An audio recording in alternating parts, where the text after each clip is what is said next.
Mantan Menteri Koordinator Politik, Hukum, dan Keamanan Mahfud MD mengungkapkan keprihatinannya terkait kasus pemagaran laut yang terjadi di pesisir Tangerang, Banten. Pertama itu kan ada sertifikat yang sudah diumumkan ilegal. Nah, sertifikat yang ilegal itu kan dikeluarkan oleh siapa, tanggal berapa, pejabatnya siapa. Itu aja panggil dulu. Kenapa kamu mengeluarkan ini? Atas suruhan atasan, atau atas kolusi bawahan, atau dia ikut kolusi. Nanti akan ketahuan kok itu. Karena ada dokumen-dokumen pendukung ketika sebuah sertifikat dibatalkan. Apalagi ini yang dibatalkan ratusan. Itu kan gampang sih. Lalu kemudian pelaku pemagaran, ya betul Pak Trenggono ya sulit ngambil tindakan. Nah kalau gitu serahkan aja ke penyidik Polri, karena kan di KKP itu ada penyidik PNS, lalu ada juga di dalam hukum itu penyidik Polri, kejaksaan gitu. Serahkan ke situ, itu ada pelanggaran, tolong siapa yang pemagaran itu, yang lakukan pemagaran itu kan ada orangnya yang ngaku bahwa ini sudah masyarakat, dia sudah menemui nelayan, panggil dia, wajib dia hadir, dipanggil oleh hukum. Kamu masyarakat siapa yang kamu temui bahwa itu swadaya, lalu diusut dari situ. Menurut saya sih tidak sulit sih gitu, tapi ini selama ini kok saling lempar badan ya.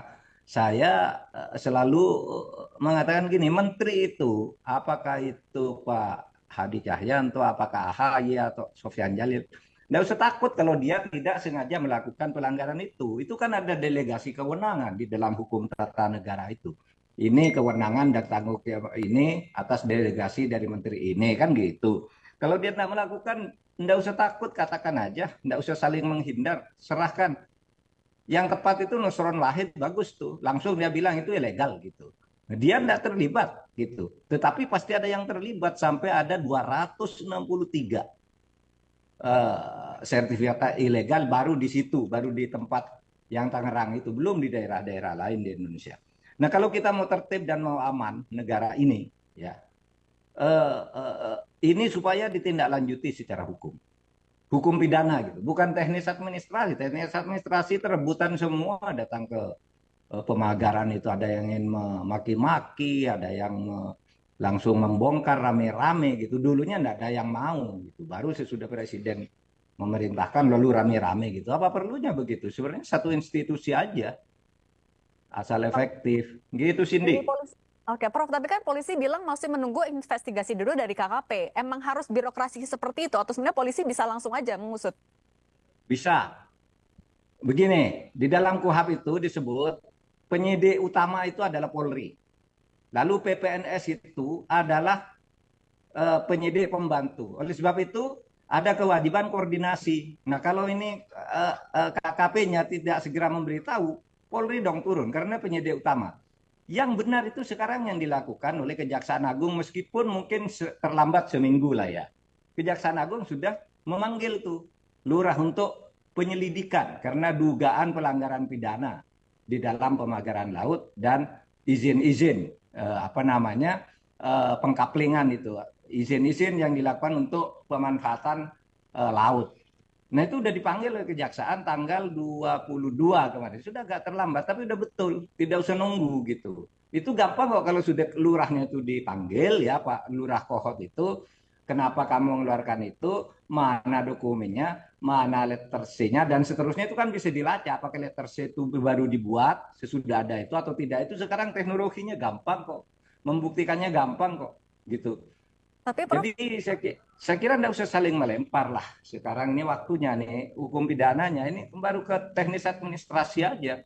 Administrasi pun belum selesai, belum tuntas. Baru berapa katanya, baru 50 yang dicabut Prof, atau yang dibatalkan. Sebenarnya untuk mengusut pidananya tinggal men-tracing siapa saja yang terlibat dalam penerbitan sertifikat. Tapi kenapa menurut Anda alot sekali untuk mengungkap dalangnya?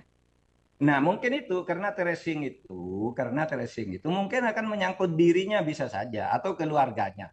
Kan banyak ya pejabat-pejabat itu yang kadang-kala dirinya tidak tahu, keluarganya dapat, anaknya dapat, istrinya dapat, saudaranya dapat, gitu-gitu tuh mungkin takut terbongkar juga. Gitu bisa saja itu terjadi. Tapi apapun sikap untuk menyembunyikan itu adalah salah secara hukum. Itu merusak negara gitu. Kalau Anda merasa bersih, ya serahkan aja, buka semua. Kasih tuh KKP, ATR, BTN, kasih ke polisi, kejaksaan, Pak, tolong ini nih, salah ini, tolong Bapak sidik gitu. Gitu. Penyidik kami mungkin tidak mampu karena ada orang dalam juga yang terlibat, kan bisa begitu. Hukum membuka itu dan membunyikan itu. Saya ingin mengingatkan ya, hak guna bangunan di perairan laut, perairan pesisir itu sudah dilarang oleh Undang-Undang Nomor 1 Tahun 2014 sesuai dengan putusan MK Nomor 3 Tahun 2010. Dilarang pemberian hak bangunan, hak usaha dan sebagainya kepada perorangan dan korporasi di perairan pesisir. Itu jelas bunyinya. Yang dibolehkan itu adalah eksplorasi dengan izin tertentu. Bukan seperti itu. Izin tertentu itu misalnya reklamasi. Eksplorasi apa? Eksplorasi terhadap tambang-tambang di bawah laut gitu. Itu boleh dengan izin tertentu. Kalau borongan kayak gitu belum tahu apa yang akan dikerjakan, tiba-tiba keluar sertifikat, kan tidak boleh. Menurut undang-undang maupun menurut putusan MK. Prof. Mahfud, tapi kalau selama Anda masih menjabat sebagai Menko Polhukam saat itu, pernah ada laporan atau isu terkait pagar laut yang mencuat juga kah? Tidak ada, tidak pernah ada. Makanya ini mengagetkan dan semuanya saling lempar badan. Seumpama pun saya itu ya tidak tahu, tapi begitu tahu pasti ditindak dong. Pasti didatangi lalu ditindak secara hukum. Dulu memang pernah ada, tetapi bukan pemagaran, yaitu upacara 17-an ketika tahun pertama itu saya menjadi Menko Polhukam. Upacara 17-an itu di sana bendera merah putih tidak boleh kabarnya nih ada video bahwa di PIK 1 itu tidak boleh ada bendera merah putih. Padahal itu 17-an. Saya bilang tanggal 16 saya akan meninjau ke sana. Saya akan cabut bendera-bendera negara asing yang ada di situ kalau merah putih tidak boleh. Saya sudah siapkan tim ke sana. Tiba-tiba malamnya Pak, enggak Pak, bendera merah putih sudah ada katanya. Sudah beranu semua gitu. Ya sudah, selesai. Nah hanya itu yang ada. Kok sekarang lalu ke pelanggaran di laut. Yang saya katakan tadi tentang bendera merah putih itu dulu ramai di media. Sehingga saya bentuk tim, besok saya akan ke sana. Saya sudah bentuk sekian orang, ayo ikut saya. Besok kita cabut sama-sama. Kita ganti dengan bendera merah putih. Begitu saya waktu itu tahun 2020 bulan Agustus.